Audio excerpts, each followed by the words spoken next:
토지 개발에 돈 되는 정보만 팩트 있게 알려드립니다. 으뜸 토목설계사무소 대표 김도환입니다. 오늘의 돈 되는 정보 주제 이렇게 한번 잡아봤습니다. 보전산지, 임업용산지 이 세 가지 모르면 개발 금지라고 했는데 정말 우리나라 대한민국의 70%는 이제 임야로 형성돼 있죠. 그 중에서도 이 보전산지 문의가 좀 굉장히 많이 오고 있습니다. 그래서 보전산지에 대해서 핵심적으로 좀 알려드릴 수 있도록 하겠습니다. 먼저 이 영상을 보시기 전에 얼마 전에 촬영한 영상 중에서 보전산지, 준보전산지 이거 모르면 개발 금지라는 이제 영상이 있는데 이 영상이 굉장히 인기가 많았습니다. 또한 임야 개발의 가장 기초적인 내용을 담았기 때문에 이 영상을 먼저 보시기 전에 제가 링크를 걸어 드리겠습니다. 그래서 오늘 그 세 가지 중에서 먼저 첫 번째에 대해서 말씀을 드릴 수 있도록 하겠습니다. 임업용 산지에서 할 수 있는 행위라고 했는데 임업용 산지에서 이제 할 수 있는 행위는 인터넷 사이트 법제처 검색하셔가지고 산지관리법을 검색하시면 임업용 산지에서 할 수 있는 행위들이 쭉 나열이 되어 있습니다. 나열이 되어 있는데 그 중요한 부분을 출력해서 가져왔습니다. 제가 말씀드리고 싶은 거는 임업용 산지든 아니면 뭐 다른 용도 지역에 관련된 행위 제한이든 카페라든가 블로그에 보면 몇 년 전에 올라간 글들이 있어요. 근데 이제 법이라는 거는 주기적으로 좀 바뀝니다. 바뀌고 또 내용이 삭제되기도 하기 때문에 참고하셔도 최근의 법만 좀 참고하시길 바랍니다. 그 다음에 또 하나는 보전산지라고 했는데 여러분들께서 중간에 또 제 유튜브 영상을 보시는 분들이 있어서 참고로 말씀드리지만 우리나라는 이제 임야 구분이 크게 보전산지와 준보전산지 이렇게 두 가지로 구분이 됩니다.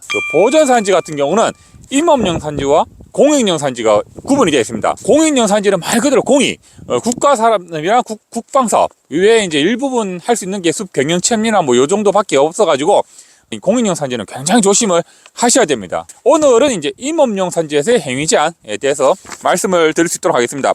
먼저 이제 총 16개 항목들이 있는데 주로 여러분들께서 많이 하는 사업에 대해서 좀 설명을 드리면 첫 번째로 나오는 게 제 10조 1호부터 9호까지 쭉 나올 텐데 이거는 이제 국가사업, 국방이나 사방사업, 국가에 관련된 사업들이고 3번 항목을 보면은 수목원, 산림생태원, 자연휴양림, 수목장림, 대통령으로 정하는 산림공기의 설치 이렇게 나왔는데 수목원 이런 같은 경우 이제 임업용 산지에서 가능하다는 게 나와 있고 그다음에 4번 항목 보면은 농림어업의 주택 및 그 부재시설 쭉 나오는데 농업인 주택을 말씀드리는 겁니다. 농업인 주택은 면적이 660제곱미터 이하죠. 요거 참고로 알고 계시면 됩니다. 만약에 이제 농업인 주택 같은 경우 지금은 임야를 제가 설명을 드리지만 농지하면 농지 보전 부담금이 또 면제라는 거 이런 것도 하나 챙겨 가시면 될 것 같습니다. 그리고 이제 5번째로 농림어업용 생산 이용 가공 시설 및 농어촌 휴양시설인데 제가 농어촌 휴양시설은 농어촌 정비법에서 농어촌 관광 휴양 단지 사업에 대해서 얼마 전에 또 촬영한 게 있습니다. 이 영상에 대해서 한번 링크를 걸어 드릴 테니까 한번 꼼꼼하게 제 영상을 보시면 될 것 같습니다. 그리고 쭉 넘어가서 이제 9번 항목 보면은 쭉 해서 장사 등에 관한 법률에 따라 허가를 받거나 신고를 한 묘지, 화장시설, 봉화시설 참고로 여러분들 제가 묘지 허가의 모든 것이라 해서 관련된 영상을 또 링크를 한번 걸어 드릴 건데 묘지 같은 경우도 여러분들 원칙적으로는 묘지도 허가를 받아야 되는 시설이다 라고 알고 계시길 바랍니다. 그리고 이제 11번 병원, 사회복지시설, 청소년 수련시설, 근로복지시설, 공공직업훈련시설 등 쭉 나와 있는데 이런 시설들이 있고 그 외 항목들은 전부 다 이제 국가에 관련된 사업들 쭉 있어가지고 16개 항목들이 있습니다.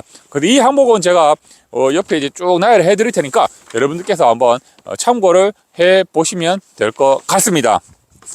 그래서 이제 첫 번째적으로 가장 중요한 거는 여러분들께서 행위 제한, 용도 지역에 맞는 행위 제한을 아는 게 가장 중요합니다. 가장 기본이기 때문에 제가 항상 용도 지역에 대해서 설명을 말씀을 드린 부분이고 임업용 산지를 제가 이제 설명을 드리다 보니까 아무래도 이제 임업용 산지 같은 경우는 여러분들께서 이제 준공을 하기 위한 건축 행위를 하는 게 굉장히 제약이 많습니다. 하기 때문에 제가 개인적으로 생각하는 거는 임업용 산지에서는 요즘 그리고 앞으로 이제 대세로 봤을 때는 우리 개간 사업이 좋지 않겠나 싶습니다. 왜 그런가 하면 기본적으로 이제 우리가 이제 경기가 굉장히 지속적으로 불황으로 이제 이어지고 있고 그리고 이제 대출이자 굉장히 셉니다. 하기 때문에 여러분들께서 단순하게 건축 공사를 해가지고 임대를 한다고 할지라도 이런 분양이 잘 안 됩니다. 그 다음에 이제 우리가 이제 개간이라고 하면 임야를 지목이 전이나 답, 농지로 변경되기 때문에 공시지가라든가 추후에 매매를 해도 매매 가격이 상당히 상승이 됩니다. 이런 어떤 그 자산의 효과도 있다. 세 번째는 이제 농업 목적이니까 농산물에 이제 특화 작물을 좀 잘 아이템을 해가지고 선정해가지고 농사를 지으면 또 제2의 직업, 평생 직업이 된다는 거, 이런 부분도 굉장히 장점으로 보여집니다. 그리고 이제 사실 건축이 경기가 이제 불황이기도 하지만 예전에 비해서 지금 뭐 자재 단가, 레미콘이나 철근 가격이 굉장히 많이 올랐습니다. 그래서 이제 건축 같은 경우 보통 평당 뭐 600이니 800이니 1000만 이렇게 나오는데, 그런 부분으로 하면은 비용이 뭐 첫 번째 아까 말씀드렸다시피 대출이자 부담이 이제 이런 부분에서 오는 부분인데, 굉장히 그 건축물을 지는데 부담이 많이 되고 있다 라는 부분이 지금 개간 사업의 어떤 장점이 되지 않겠나 싶은데, 이 개간 사업 같은 경우는 뭐 지자체마다 다 인가를 다 내주는 건 아닙니다. 그래서 이제 그런 부분을 해당 시군의 농어촌 담당 자하고 협의를 해가지고 그렇게 진행하면 좀 좋지 않겠나 싶어서 말씀을 드렸습니다. 그리고 이제 그 오늘 두 번째 내용에 대해서 임야 개발 경사도에 대해서 말씀드릴 건데, 이 경사도에 대해서는 제가 예전에 평균 경사도 해가지고 이제 경사도에 대한 내용의 아주 기본적인 내용을 집중적으로 촬영한 영상이 있습니다. 그 영상도 먼저 링크를 걸어 드릴 테니까 영상을 보시고 제가 말씀드린 내용을 들으시면 이해가 좀 빠를 것 같습니다. 그래서 우리가 이제 여러분들께서 산지관리법상에 평균 경사가 25도 미만이라는 거 누구나 다 알고 계세요. 그런데 이 부분에 대해서 25도 미만이라는 것만 이렇게 보시면 안 된다는 것에 대해서 좀 집중적으로 말씀을 드리기 위해서 설명을 드립니다. 자치법규 정보 시스템에서 지자체별로 또 어떤 지역, 용도 지역에 따라서 아니면 어떤 지역에 따라서 더 강한 부분도 있습니다. 그래서 무조건 하고 25도 미만만 되면 다 개발이 된다는 건 아닙니다. 그래서 그런 부분도 한번 확인을 해 보셔야 되고, 그 다음에 이제 25도 미만이라 해도 이 굴곡, 높이 차이가 크다든가 아니면 지역이 아주 급경사라든가 이런 부분이 있으면 뭐 그 본인 임야라고 할지라도 개발을 이렇게 보류를 한다든가 계획 단계에서 이런 부분을 그 계획에서 좀 제척, 여러분들의 임야지만은 일부 좀 제척을 해서 그 개발에 대한 구조물을 좀 지향한다든가 이런 부분이 굉장히 중요합니다. 그래서 임야 개발에 제가 무조건 말씀드리지만 단순히 허가보다 더 중요한 거는 실시 계획, 그러니까 저희 같은 토목 전문가들이 어떻게 계획을 하냐, 그 계획에 따라서 공사비가 천차만별이기 때문에 굉장히 중요하다라는 걸 말씀을 드립니다.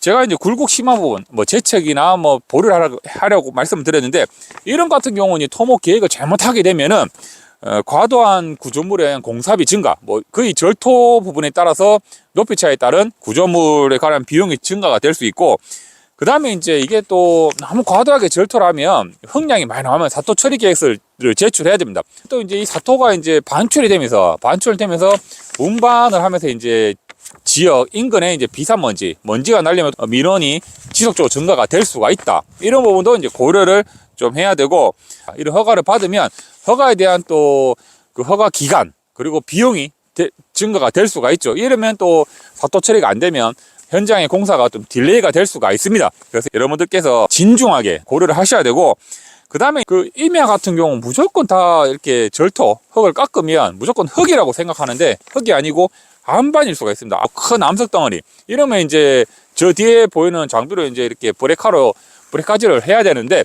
이렇게 되면은 공사가 굉장히 장기화되고 또 준공이 지연이 될 수가 있습니다. 그래서 이런 부분도 지질조사라든가 이런 걸 꼭 해봐야 된다. 그 다음에 이제 요거 이제 부차적으로 말씀드리는 건데, 허가 면적에 따라서 뭐 사전재라든가 환경영향평가에 따라서 조건부 허가가 굉장히 많이 나옵니다. 뭐를 설치해라, 이걸 설치해라, 뭐 추가적으로 보안사항이 굉장히 많이 나오는데, 이런 같은 경우에 공사에 대한 가성비가 저하될 수 있다. 이런 부분도 참고로 알고 계셔야 됩니다. 이런 내용 같은 경우는 어디 가도 이런 내용이 안 나와 있습니다. 저희는 실무를 항상 담당하고 있기 때문에 실무적으로 여러분들께서 돈을 아낄 수 있는 부분에 대해서 집중적으로 말씀을 드리는 부분입니다.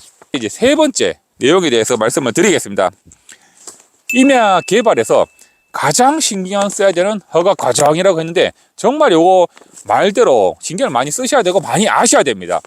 준공 전에 산지 복구 설계에 대해서 이제 용역을 수행을 해야 됩니다. 이 같은 경우는 이제 산림 기술사 사무소나 아니면 산림 용역 업체에서 이 일을 수행을 하는데, 산지 그 복구 설계라는 거는 내가 이제 흙을 절투해서 공사를 만든 걸 다시 복구, 원상 복구하는 이런 개념이 아니고 뭐 부지 바닥이라든가 아니면 집수정이라든가 우수 관로라든가 이런 거는 이제 시설을 해가지고 준공이 나도 인근 피해가 없도록 시설이 잘 되어 있냐에 대해서 우리가 한 번 더 용역을 진행하는 겁니다. 그래서 이런 개념을 잡으시면 되는데, 이런 같은 경우는 이제 제일 신경 써야 되는 부분이 이 과정을 거치면서 관련 기준에 맞춰서 시공이 되었는지도 확인이 됩니다. 무슨 말인가 하면 이제 우리가 허가받은 도면이 있죠. 그 도면에 대해서 복구 설계를 진행할 때 실질적으로 이 도면대로 공사가 되는가 이렇게 봅니다. 보는데 공사대로 안 됐다 하면 또 변경을 해야 되고, 미흡한 부분이 있으면 이 복구 설계를 통해서 또 추가로 더 이제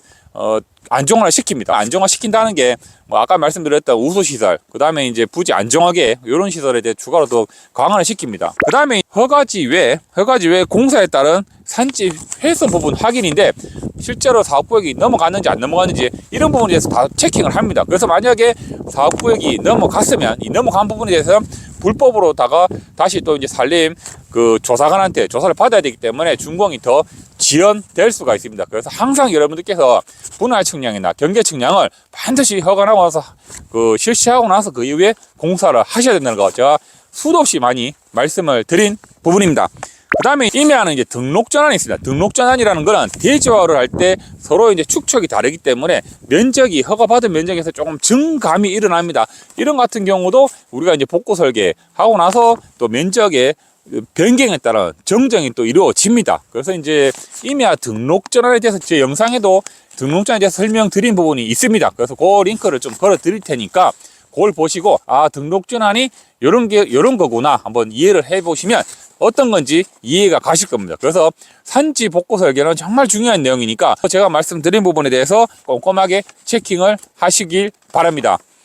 그래서 이제 오늘 세 번째에 대해서 말씀을 다 드렸고, 오늘의 이제 마지막 결론에 대해서 말씀을 드리면, 임야 개발은 정말 많이 알고 시작해야 준공을 빨리 받을 수 있다 라는 게 오늘의 결론입니다. 여러분들께서 확실하게 좀 파악을 하시고, 제 유튜브 영상 굉장히 많습니다. 임야에 대한 영상이 굉장히 많기 때문에 이 영상 말고도 다른 영상 참고해 보시고, 제 영상은 네이버 블로그 으뜸 토목설계사무소로 해가지고 영상과 또 글로 해가지고 이제 올라가고 있습니다. 그래서 제 말에 대해서 조금 이해가 잘 안 되시는 분들은 블로그에 들어오셔가지고 천천히 읽어보시면 이해가 더 빠를 것 같습니다. 참고해 보시길 바랍니다. 올해도 이제 한 달밖에 안 남았는데 날씨가 겨울답게 많이 춥습니다. 여러분들 경기 침체로 어깨가 좀 이렇게 위축되고 있는데, 그래도 힘내시고 내년 2025년도가 오기 전에 올해 어떤 점이 잘했고 잘못했는지에 대해서 한번